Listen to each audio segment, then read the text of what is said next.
But we have yet to hear from one other person. And sadly, like me, he's an attorney. But he's a very special attorney. I know when I set out to do this, I knew it was going to be an adventure. That's a nice way of saying, you know, I don't know, crucified, I don't know, whatever word you want to use. But I'm going to tell you a little bit about attorney Lawrence DeMarco. Attorney Lawrence DeMarco is a partner in the law firm of DeMarco and DeMarco PC, a comprehensive workers' compensation and litigation practice in the greater Philadelphia area. Attorney DeMarco graduated from Dickinson College cum laude in 1990 and was a recipient of the Charles Mortimer Griffin Award. Larry received his law degree from Villanova University and an LLM degree in trial advocacy. From Temple University, and in recent years, he has taken an interest in extending assistance to pro se litigants due to a passion for helping people. He and the next speaker, me, but I've talked enough, are currently working together, the two of us, toward achieving that goal. Larry is sponsoring a documentary regarding our Parent March on Washington. He's been everywhere covering this. We saw him today in the Longwood building and the cafeteria. And he sent Chris up with the rest of us. We had that big gang, you know. And then he went off to make sure he got everybody from Pennsylvania. He's taken an interest in extending not only pro se litigants, but to everything we're doing here. And I mean everything across the board. He's not only covered the events, but he's trying to do something passionate for people. One of the things I did not mention in his background, even though it's online, is his dad. He credits his dad immensely. And the pride that he has for his father and his accomplishments is powerful. And he recognizes parent-child relationships and the pain and suffering you folks are all going through. When he can't talk to me, he's usually got his child and he's all over his arms and all that kind of stuff, and he glows when he talks to you. With that, I'm going to introduce my next guest, attorney Lawrence DeMarco. Everyone, well, first of all, I want to thank Leon for that great introduction. Everything he's done for us to set this up. But when I think of what we're doing with this movement here, I try and see the future. And an example of another movement that I think we should model ourselves on, or that we should strive to be, is the Me Too movement. Because that has power right now. For an example, just last year, there was a rape conviction. And in the sentencing, there was one of the most dramatic victim stories. And then the judge said, in sentencing a convicted rapist of the highest degree, we don't want to hurt this man's life. There's been enough pain, so I will only give him 6 months in a suspended sentence or 2 years probation. A professor who was very close to the victim and lived with the victim was outraged, set a petition, and removed that judge from office. And that's where we are right now. And with all the Me Too people raising their hand, Me Too, and all these allegations, we're having record numbers of women be elected into office. That's an example of where our movement will be with success. But to impress upon the enormity of what we have in front of us, that Me Too movement started in the late 60s and early 70s. It took women 50 years to get there. So that's how awesome what we have in front of us is, but there's differences and there's hope. And that's my message of hope and solutions, just like Dr. Promise. One thing that they were dependent upon was the mainstream media and the depictions of women. We are not dependent upon the mainstream media because we have something, this rocks. We have something that they didn't have back in the 60s and the 70s. We have the internet and we have social media. So that camera, everything you're holding up, this will go on We don't need them here. We have each other, we have social media. For instance, just a show of hands. How many people have heard of the movie Divorce Corp? How many saw it? Yes. Yep. Okay, yes. Now, how many people saw it when it came out? Yep. Okay, a lot less. A lot less. I just saw it. I just found it. I found it because I was a candidate for judge, and I heard that there's, extreme corruption in family court, not just where I was, it's national. I thought I lived in a corrupt county. And so I saw it because I was trying to learn more and get a bigger campaign message.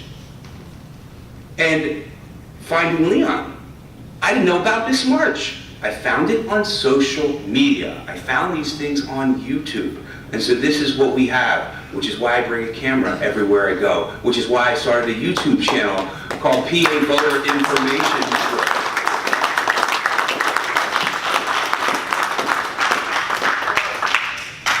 So I do have solutions. And I don't know if Leon talked to both of us about it, if we were going to say, I didn't even know what I was going to say, but I want to add to what Dr. Papa said. Political activism. This is what we did. We were politically active today. But what we did was dependent upon people to act. We said, hey, do this for us. Now, they're not going to do a thing unless they're removed from office. Right. If something's not in the mainstream media, unfortunately, still, people don't think it exists. But our social media, Facebook, our YouTube channels, PA Voter Information, like PA Voter Information Network, and I, on this trail, have been meeting all these other people with blogs.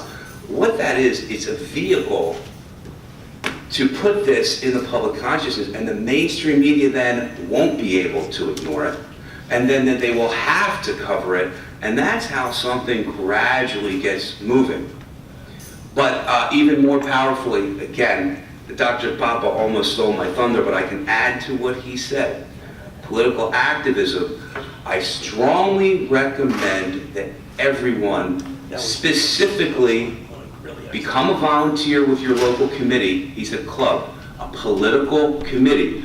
I don't care whether you're Democrat, Republican, Libertarian, Independent, Green Party, Red Party, Blue Party, it doesn't matter. Be a committee person. Okay, what does that mean? What's a committee person? Committee person is the lowest, is the first, most basic elected official rung. But if you go, here's what I want you to do. Go to your county, look up your political party that you're most comfortable for. Call the chairman or chairwoman, chairperson. You won't get the chairperson, you'll get their executive assistant. And say, I want to help. Here's what you're obligated to do. It's all you're obligated to do. 2 days, a year, hand out the endorsed candidate of your political party. You may want to go to a convention, a nominating convention, and you figure out what you want to do, what you want to help with. Look what you did in getting here. I know some people traveled across the country, from Florida, Arizona, if I'm not mistaken, anyone, California, or we're all from everywhere. We flew, and the amount of money that took you to do that, that's a sacrifice. Being a committee person is 2 days a year, and you don't even have to be there at the polls the whole day. And let me tell you the power that you get. If you guys want to vote someone out of office, how many votes do you get? Each individual. You get 1 vote. Now, we're talking about running for office. Leon ran for Congress. I ran for judge. But in order, Susan Settembrino, someone who I learned a lot from, she mentioned elections are won at the committee person stage, at the endorsement process. For every voter, for every committee person, there are anywhere between 200 and 400 voters. Because what a voter does is walk in the polls and says, who is my party supporting? So when I ran for judge, I had to impress anywhere from 200 to 400 committee people to find out if I won the election. So that's step 1. Join your committee. You can become appointed if they're convinced you are dedicated, they may already need you, they may be waiting for your call, like my old committee. But then there's more. So you have that endorsement and you have increased voice. But in addition, right now, with the change of technology, every committee across the country has a Facebook group where every video that we're creating can be posted, every documentary. So